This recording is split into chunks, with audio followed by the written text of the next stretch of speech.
Ya, kita akan melihat kebenaran dari kuasa atau kekuatan dari Shabbat.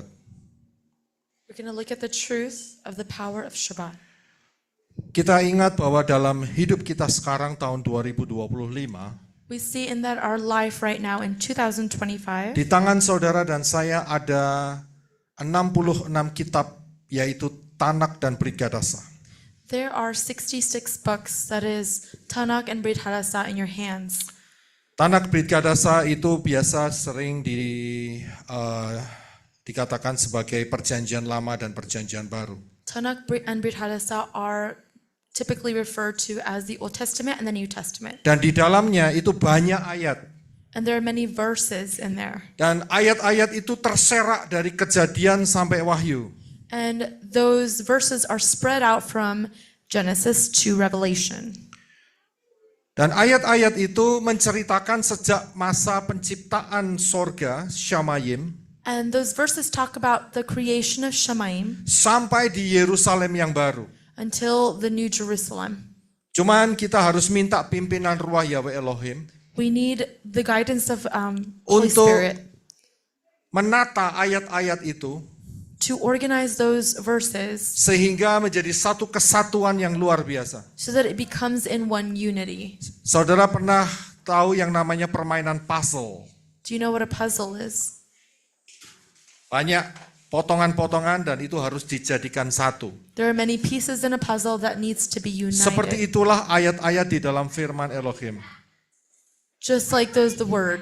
Nah, karena itu kita kembali ke akar pola Ibrani So that we can go back to the Hebrew roots untuk dapat mengenal rahasia Elohim yang lebih dalam. to understand the word in such a deeper way. Di huruf Ibrani ada 22 huruf. In Hebrew, there are 22 letters. Ya, kalau di dalam bahasa internasional Indonesia Inggris ada sekitar 20 berapa? 6 ya. 26 huruf. In English, there's 26. Tapi dalam Hebrew hanya 22 huruf. In Hebrew, there's basicnya. only 22. Dan huruf-huruf Ibrani ini juga mempunyai gambar, yaitu yang namanya piktograf. The Hebrew letters have pictographs. Dan setiap gambar ini akan bercerita sesuatu. Each pictograph will talk about something. Ini adalah bahasa ancient daripada Hebrew. This is ancient Hebrew. Selain daripada piktograf, Other than the pictographs, huruf-huruf Ibrani mempunyai nilai. each pictograph has a numerical representation. Iya, namanya gematria. It's called gematria. Kalau alef itu 1, Aleph is 1, bet itu 2, Beth is 2, gimel itu 3, Gimel is 3, sampai yod itu 10. Yot is 10, Setelah itu kof jadi 20, then Kaf becomes 20, lamet 30, Lamed 30, sampai 100 yaitu kof. and so on to Kaf. Kemudian tidak dilanjutkan 101 atau 110, And then it doesn't continue from there, tetapi dilipatkan menjadi 200, but it becomes 200. yaitu resh, It is Resh, kemudian shin 300, Shin 300, dan yang terakhir adalah taf adalah 400. and the last is Taf, which is 400. Nanti kita akan bisa melihat keindahan yang luar biasa We're going to take a look and see the beauty of it all di dalam huruf-huruf Ibrani in the Hebrew letters dan berhubungan dengan piktograf dan gematrianya. that correlates to the numerical value. Saudara juga harus ingat bahwa nubuat adalah pola, prophecy is a pattern. Prophecy is a pattern. Apa yang terjadi pada masa yang lampau What happened before, dapat dipakai oleh Elohim Yahweh untuk bicara pada masa depan. Father Yahweh uses it for the future. Itulah sebabnya disebut prinsip prophecy is a pattern atau nubuat adalah pola. That is the meaning of that. Prophecy is a pattern. Dan untuk melihat waktunya Elohim Yahweh, And to look at the timeline of Elohim, yaitu kita harus lihat Israel. we must look at Israel. Dan pola waktu Bapa Yahweh adalah angka 7.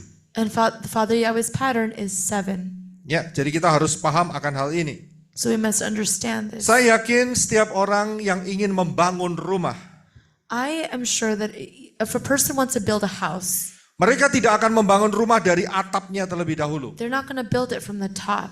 atau dari temboknya terlebih dahulu. or even from the walls. Tapi semua akan membangun dari fondasi terlebih dahulu. But everyone will build their house on a foundation. Gak ada orang yang bangun rumah dari atapnya dulu baru fondasi. They will not build their house from top and then the foundation. Orang kalau mau bikin rumah yang diperhatikan adalah kekuatan fondasinya. If a person wants to build a house, it depends on the foundation of that Kalau house. fondasinya tidak kuat, If the foundation is not strong, rumah itu akan retak dan roboh.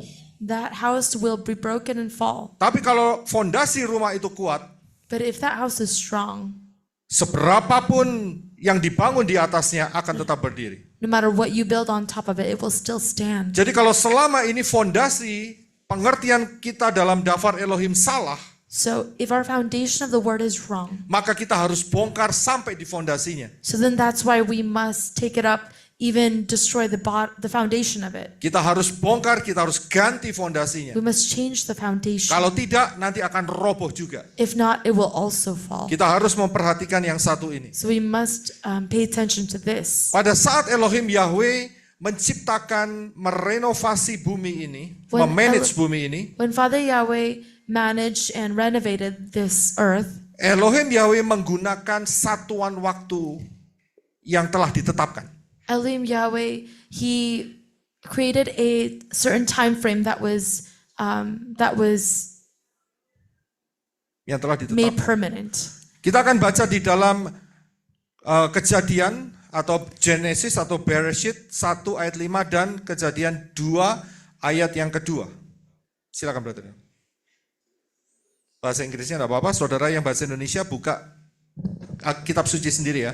Kejadian 1 ayat 5 dan Kejadian 2 ayat 2. Genesis 1, verse 5. Elohim called the light day, and the darkness he called night. So the evening, the morning were the first day. Genesis 2, verse 2 and 3. And on the seventh day, Elohim ended his work which he had done, and he rested on the seventh day from all his work which he had done. Kalau kita lihat di dalam Kejadian 1 dan Kejadian 2, When we looked at verse 1 and 2, Elohim Yahweh setiap tindakannya tidak keluar dari satuan waktu. Elohim Yahweh did not come out from a certain time frame. Ada first day, second day, ada hari pertama, hari kedua, hari ketiga, sampai hari yang ketujuh. It came in a sequence. There's a first, second, all the way to 7. Jadi Elohim Yahweh menetapkan satu satuan waktu untuk bumi ini. So he set a certain sequence for time Ya, on dan this ini earth. merupakan satu fondasi. And so this is the foundation. Dan Elohim Yahweh tidak menetapkan sampai 8, 9, 10, 11 hari. Tidak. So he didn't put out the 8th, 9th, or 10th day. Dia menetapkan mulai hari pertama sampai hari yang ketujuh. He went from the first day to the 7th. Dan setelah itu kembali lagi hari pertama sampai hari yang ketujuh. And then it came back again from the first and the 7th. Dan inilah yang kita tahu yaitu dalam satu minggu. And we know this as the week, Ya, di dalam satu minggu. in a week. Nah, dalam satu minggu ini berarti hari pertama adalah hari Minggu.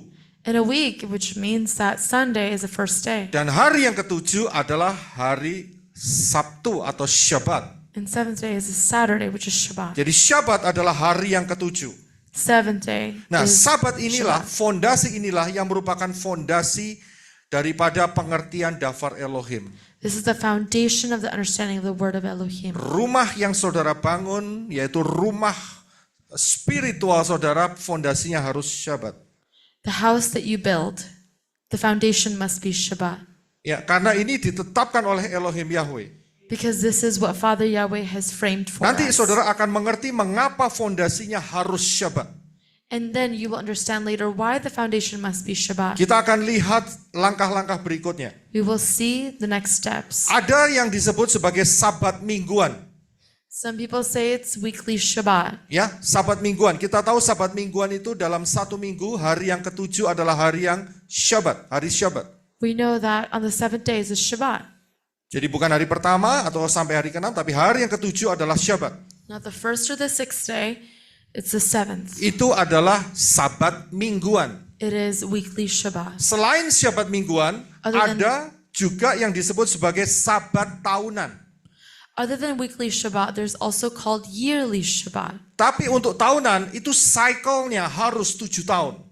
But for the years, it must be every 7 years. Ya, dan Sabat tahunan ini terkoneksi dengan tanah. And every 7 years, it talks about the land.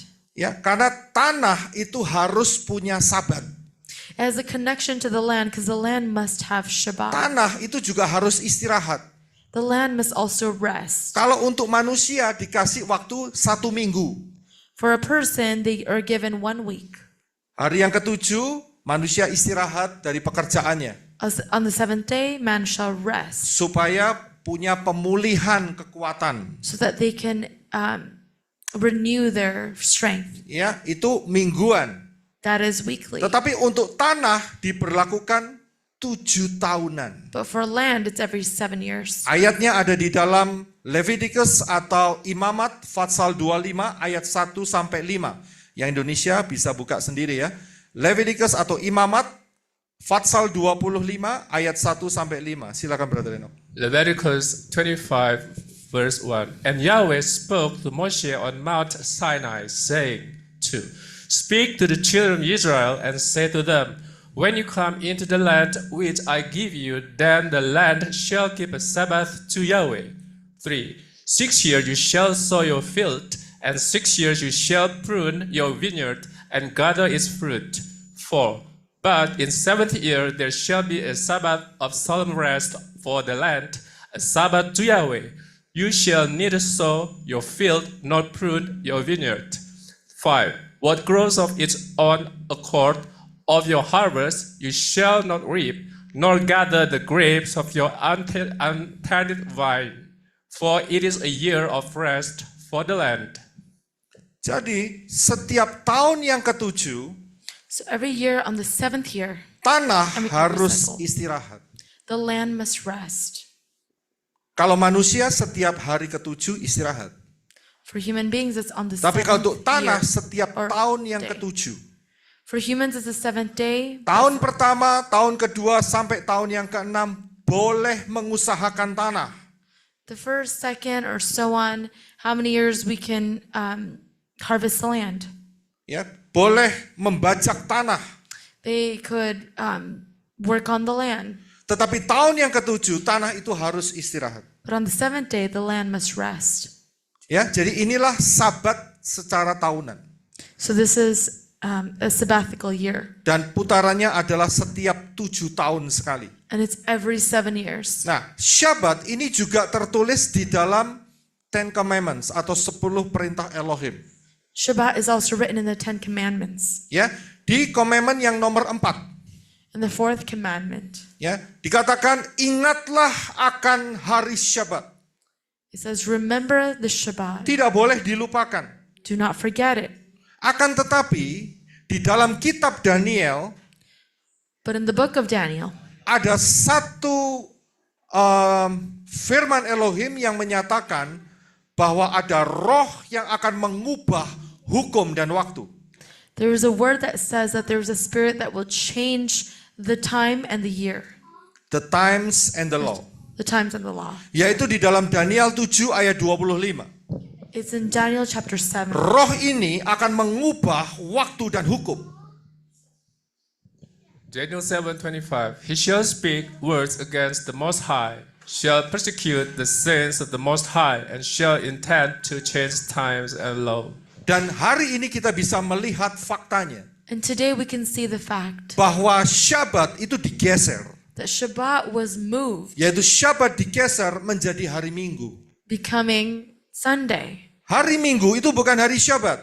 Sunday is not Shabbat. Boleh saja istirahat, tapi tetap bukan Syabat. You can rest on it, but it's not Shabbat. Karena yang namanya Syabat itu harus hari yang ketujuh. Because Shabbat must be the 7th day. Ya, jadi kita harus paham hari ini banyak terjadi kekeliruan.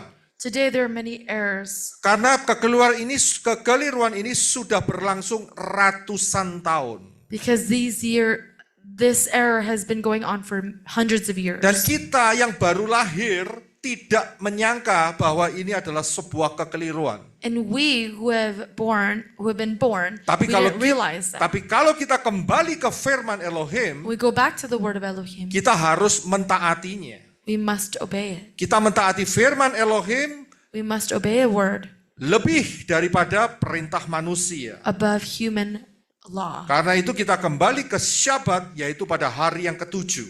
And so we come back to Shabbat, which is the seventh day. Bukan hari yang pertama. This is not the first day. Saya akan lanjutkan. Yaitu kita sudah lihat beberapa hal sebagai fondasinya, dan yang berikutnya adalah Sabat Hagadol.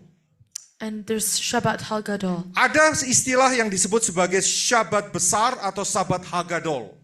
There's also called large Shabbat. Sabat Hagadol ini apa? What is this? Nah, kalau kita tahu bahwa di dalam firman Elohim ada 7 hari raya. In the word of Elohim, there are 7 feasts. Ada 7 hari raya, yaitu hari raya Pesach, roti tak beragi, buah sulung, Pentakos, trompet, di Atonement atau Yom Kippur, kemudian Tabernakel. There are 7 feasts. Ya, ada 7 feast. Dan setiap 7 feast ini tidak selalu jatuhnya hari Sabtu. And every time these feasts are celebrated, it doesn't always fall on Saturday. Bisa saja jatuhnya hari Senin, Rabu, atau hari-hari yang lain. It can fall on a Monday, Wednesday, or other days. Nah, kapanpun dia jatuh di hari itu, maka hari itu adalah Sabat Gadol. If that celebration falls on that day, then it's called Shabbat Gadol. Saya beri satu contoh. I'll give you an example. Saudara lihat bahwa Sukkot atau perayaan trompet tabernakel ya, tahun 2024 itu jatuhnya hari Kamis. Sukkot of 2024, it fell on a Thursday. Sukkot itu adalah perayaan yang ketujuh. Sukkot is a 7th feast. Tapi untuk tahun 2024 jatuhnya hari Kamis. But on the year 2024, it fell on a Thursday, Bukan hari Sabtu. not on a Saturday. Walaupun dia jatuh hari Kamis, Even though it fell on a Thursday, hari itu disebut Syabat. that day is called Shabbat. Bukan hanya Sabtu, tapi hari Kamis karena berketepatan dengan perayaan Sukkot. Not just Saturday, but it's also Shabbat. Ya, jadi ini adalah makna daripada Sabat besar, Sabat Gadol. Contoh yang ada dalam firman Tuhan yaitu dalam Yohanes 19 ayat 31. Another example is John chapter 19. John 19:31. Therefore, because it was the preparation day, that the body should not remain on the cross on Sabbath, for that Sabbath was a high day, the Jews asked Pilate that their legs might be broken and that they might be taken away. Ya. Yang dimaksud Sabat yang saat Yeshua disalibkan itu adalah Sabat Gadol. What it means by when the Shabbat that when Yeshua was crucified was Shabbat Gadol. Dan jatuhnya saat itu bukan pada hari Sabtu. And at that time, it wasn't Saturday. Ya, jadi kita paham mengenai Sabat Gadol. So we understand about Shabbat Gadol. Ya, kata Syabat itu terdiri dari 3 huruf. Shabbat came from 3 letters. Bacanya dari kanan. Reading from the right side. Shin, Beth, and Tav. Shin, Beth, and Tav. Bacanya dari kanan. Nah, kalau kita lihat satu persatu makna daripada huruf-huruf ini, When we take a look at the meaning of all these letters, Shin itu piktografnya adalah gigi. Shin's pictograph is teeth. Ya, yang artinya adalah crush atau dihancurkan atau menghancurkan. It means to be crushed, to be destroyed. Beth itu adalah tenda atau rumah Beth means a tent or a house. dan juga bisa diartikan sebagai tubuh. And it could also mean a body. Sedangkan Tav itu adalah 2 ranting yang bersilang. Tav is two chains that are crossing each other. Ya, 2 sticks 2 sticks, yang bersilang. Jadi membentuk seperti salib. forming like a cross. Nah, dari kata Syabat ini, From the meaning of Shabbat, maka kita mendapatkan pengertian, we are given understanding yaitu tubuh yang dihancurkan di kayu salib. that is the body that is crushed on the cross. Jadi kata Syabat ini berbicara mengenai kematian Yeshua HaMashiach. The meaning of Shabbat refers to the death of Yeshua on the cross. Ya, karena tubuh yang dihancurkan di kayu salib, itulah Syabat. The body that was destroyed on the cross, that is Shabbat. Dan Syabat juga mempunyai pola. Shabbat also has a pattern. Ya, polanya ada di mana? Kita akan lihat. And where's the pattern? We will see. Syabat itu adalah hari ketujuh. Shabbat is the seventh day. Karena itu hurufnya adalah huruf Zayin. The letter is Zayin. Ya, huruf Zayin, huruf ketujuh dari abjad Ibrani,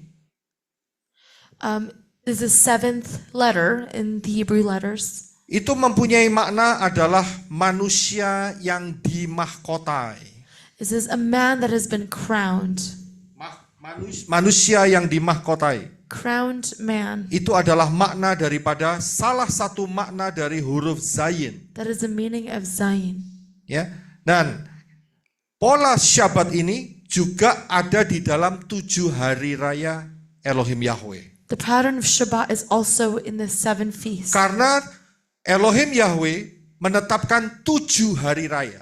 Because Elohim Yahweh, he placed 7 feasts. Dan hari raya yang ketujuh adalah termasuk pola Syabat. And the 7th feast is the cycle of Shabbat. Ya, tadi dikatakan bahwa huruf Zayin itu adalah manusia atau seseorang yang dimahkotai. It says that the letter Zayin is a crowned man. Ya, karena itu kita akan lihat siapakah yang ada di dalam perayaan tabernakel We will see who will be celebrated on the Feast of Tabernacle atau perayaan yang disebut sebagai Sukkot. or Sukkot. Yaitu kita lihat di dalam Matius 2 ayat 1 dan 2. We're going to take a look in Matthew 2.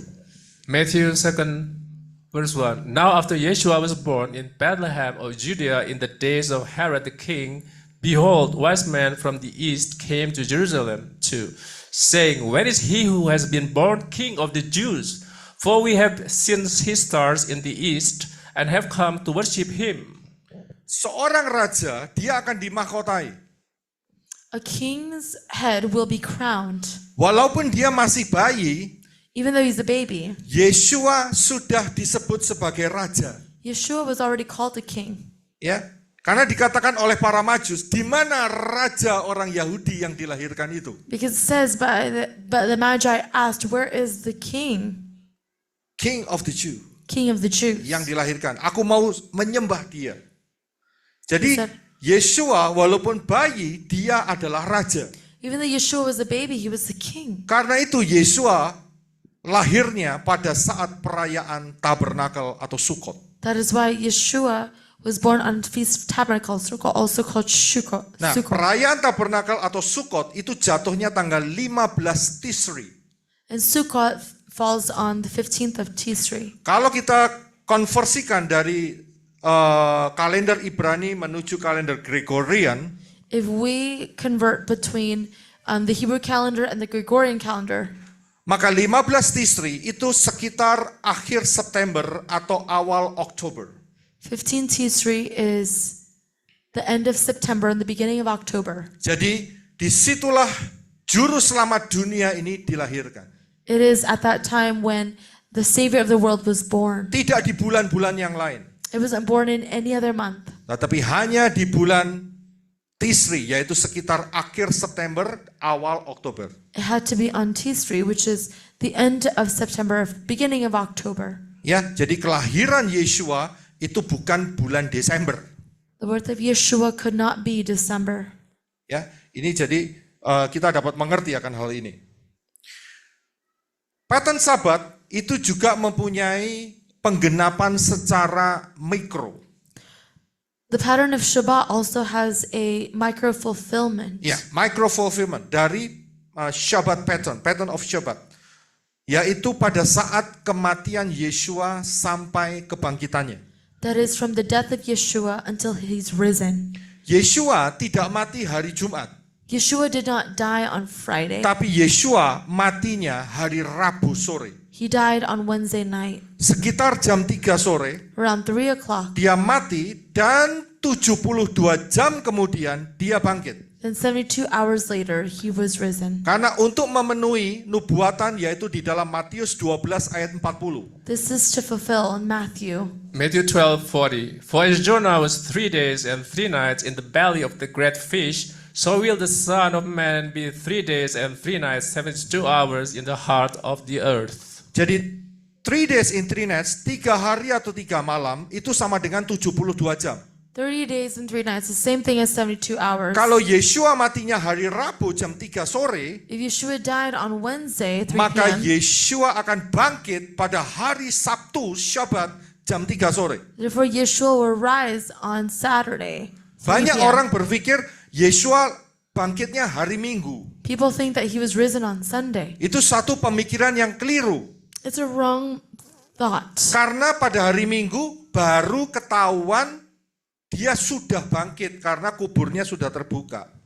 On Sunday, it says that the tomb has been opened, which is why they think that he was risen on Sunday. Jadi Yeshua tidak bangkit hari Minggu. Yeshua was not risen on Sunday. Yeshua bangkit hari Syabat. He was risen on Shabbat. Ya, bukan satu kebetulan berarti Syabat itu bicara mengenai Resurrection Day. It's not a coincidence. That means Shabbat is talking about the resurrection day. Jadi Syabat adalah hari kebangkitan. Shabbat is a resurrection day. Ya. Nah, tadi kita belajar bahwa angka 7 huruf Zayin itu berkaitan dengan mahkota.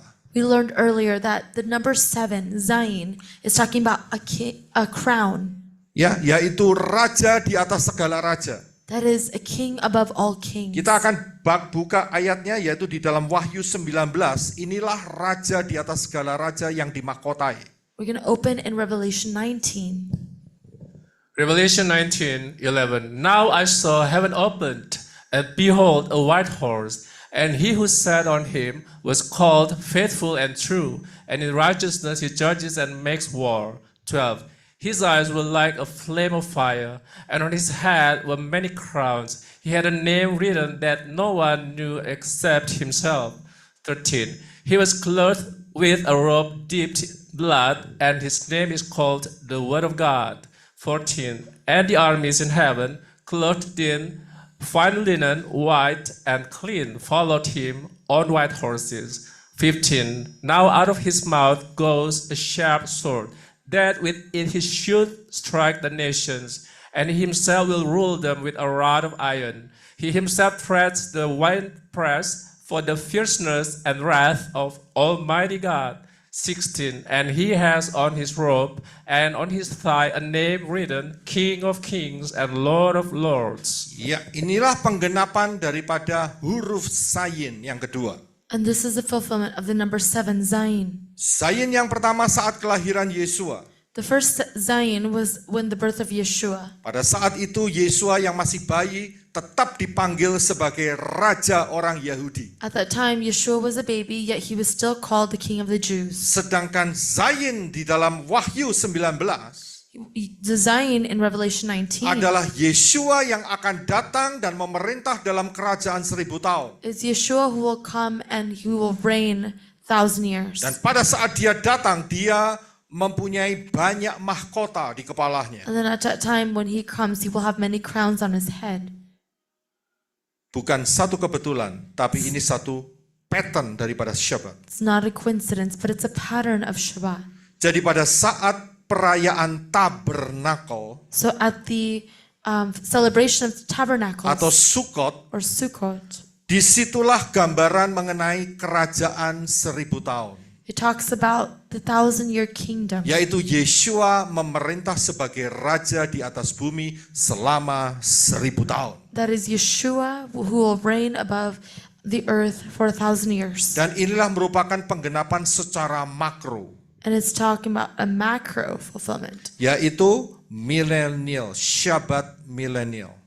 That is Shabbat millennial. Atau Syabat milenium, itu bahasa Indonesianya. Ya. Jadi kita bisa melihat dari pola daripada Syabat ini itu luas sekali.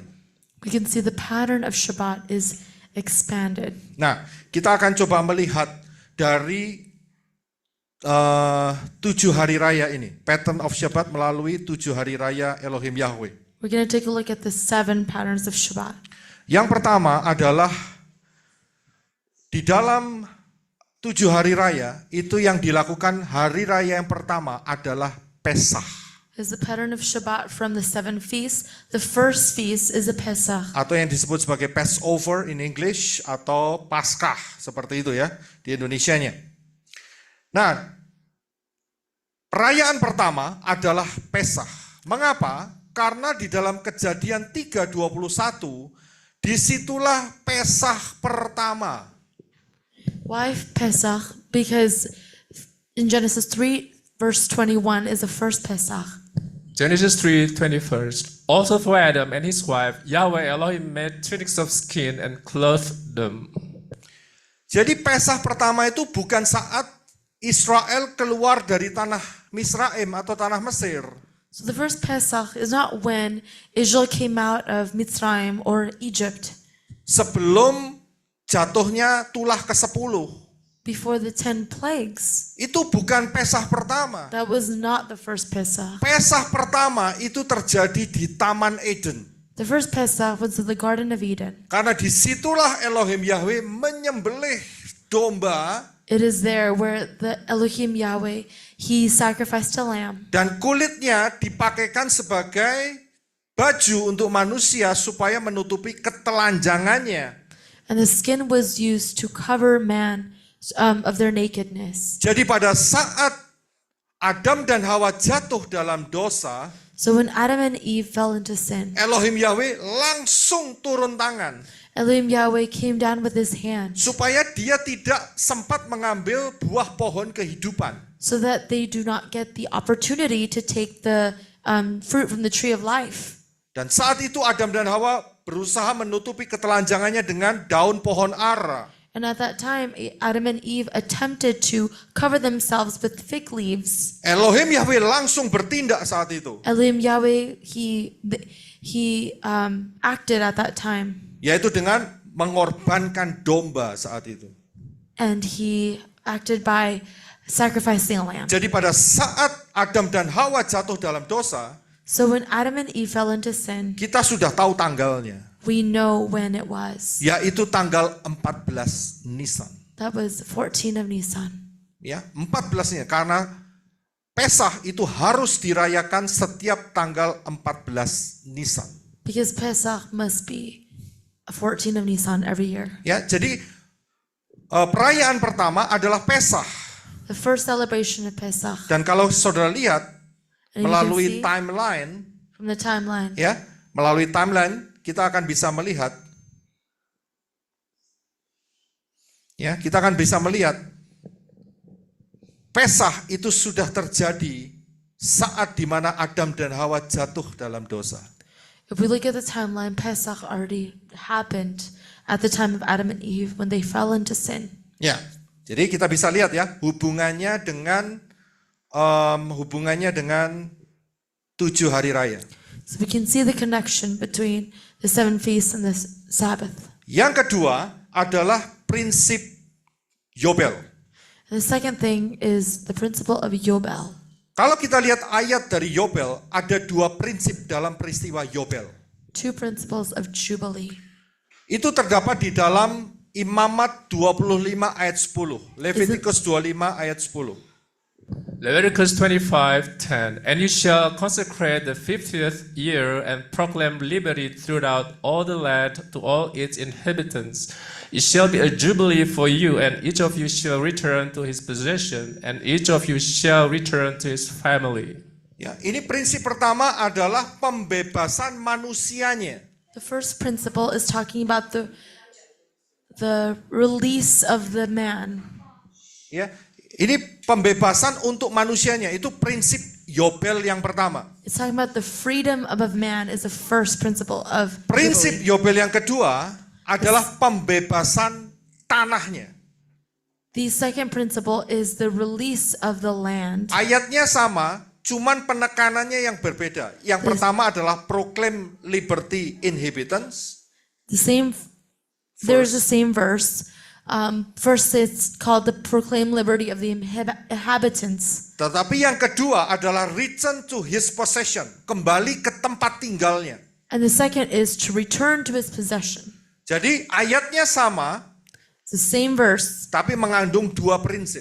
but has two principles. Ya, mengandung dua prinsip. Jadi prinsip yang pertama adalah pembebasan manusianya dibebaskan. The first thing is the liberty of the person. Dan prinsip yang kedua, setelah manusianya dibebaskan, tanahnya dibebaskan. The second is the return of its possession. Karena itu, kalau kita lihat, hari raya Pentakosta itu adalah hari raya yang ke-50. Which is why the day of Pentecost is the 50th day. Ya, hari raya yang ke-50, ada kata 50. There is 50. 50 itu adalah angka Yobel. 50 is a number of Jubilee. 50 adalah angka pembebasan. 50 is the year of release. Tapi and kita freedom. harus ingat, di dalam Yobel ada dua prinsip. In Jubilee, there are two principles. Yobel yang pertama itu membebaskan manusianya. The first Jubilee is talking about the freedom of the person. Karena itu, kalau saudara perhatikan, Yobel pertama itu terjadi saat kematian dan kebangkitan Yeshua HaMashiach. The first Jubilee is talking about the death of Yeshua Mashiach. Jadi pada saat kematian dan kebangkitan Yeshua HaMashiach, At the death and the resurrection of Yeshua, secara spirit saudara dibebaskan. spiritually you are released. Secara tubuh belum. Physically you're not yet. Tapi secara roh saudara sudah dibebaskan. But within the spirit you are already set free. Darah Yeshua itu menyucikan saudara dan saya dari segala dosa. The blood of Yeshua has cleansed you from all types Saudara of sin. tidak lagi di bawah kutuk dosa. You are no longer under the curse of sin. Secara jiwa dan roh saudara. In your soul and your spirit. Ya, karena itu inilah yang disebut sebagai prinsip yang pertama dari Yobel. This is talking about the first principle of Jubilee. Dan itu sudah digenapi oleh Yeshua It has already been fulfilled in Yeshua pada perayaan yang keempat. on the fourth celebration. So lihat perayaan keempat. Fourth celebration. Nah, kalau kita lihat ada angka 4 di sana. The number 4. Ya, angka 4 adalah angka pintu, dalet. 4 refers to the door. Ya. Dalet. Angka 4 adalah angka pintu, the door. Dalet is the door. Dan kalau saudara lihat, And if you see, sebentar ya.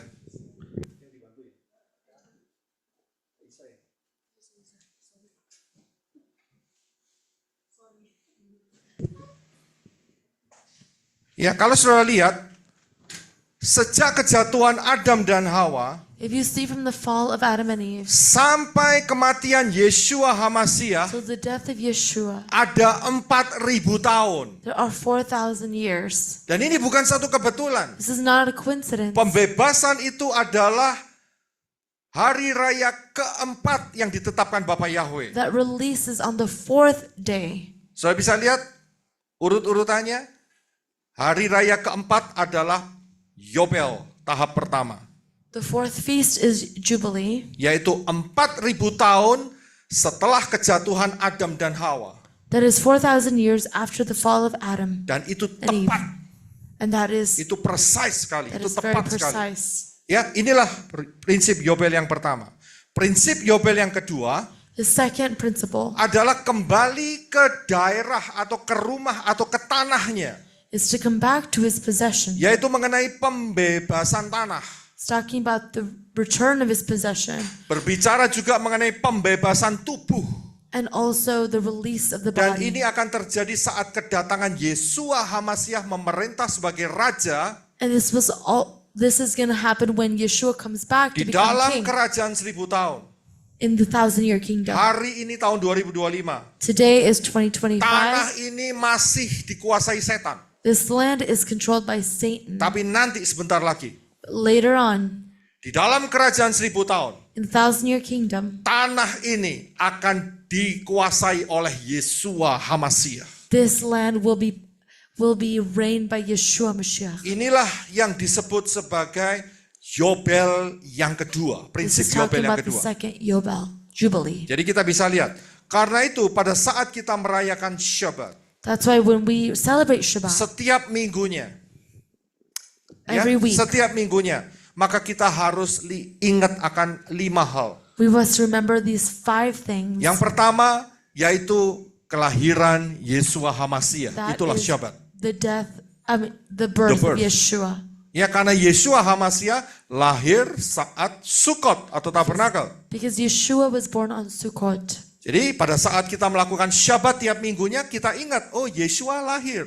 When do Shabbat every week, Yang we kedua, remember Yeshua was given birth.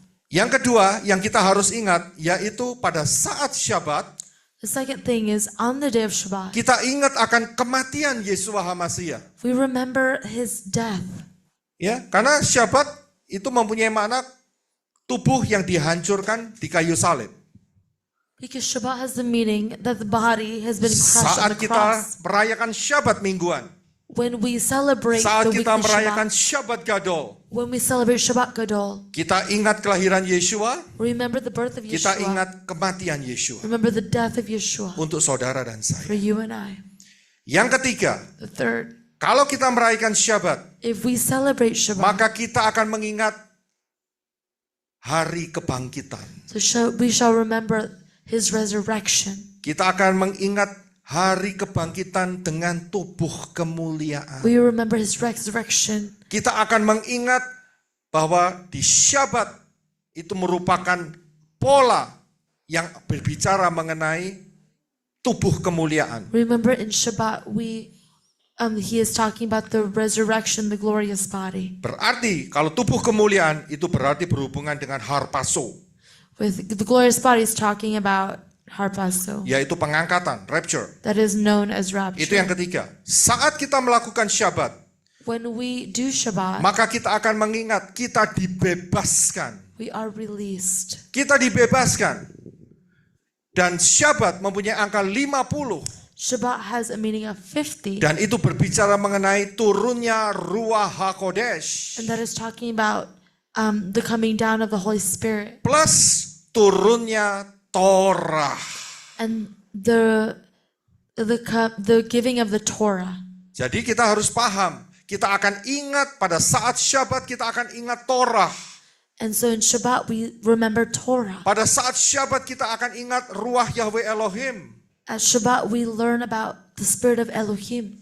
Ya, kita akan senantiasa penuh dan dipimpin oleh Ruach Yahweh Elohim. We remember that in Shabbat we are filled with the Spirit of Elohim. Ya, dan yang terakhir pada saat kita melakukan Syabat, And the last thing, when we do Shabbat, kita akan mengingat kerajaan 1000 tahun. remember the kingdom, the 1,000-year kingdom. Pada saat kita melakukan Syabat, When we do Shabbat, kita tahu bahwa satu kali nanti we know that one day akan ada kerajaan 1000 tahun. there is a 1,000-year Di kingdom. mana Yeshua HaMashiach That Yeshua Mashiach akan memerintah sebagai raja will reign as king selama 1000 tahun.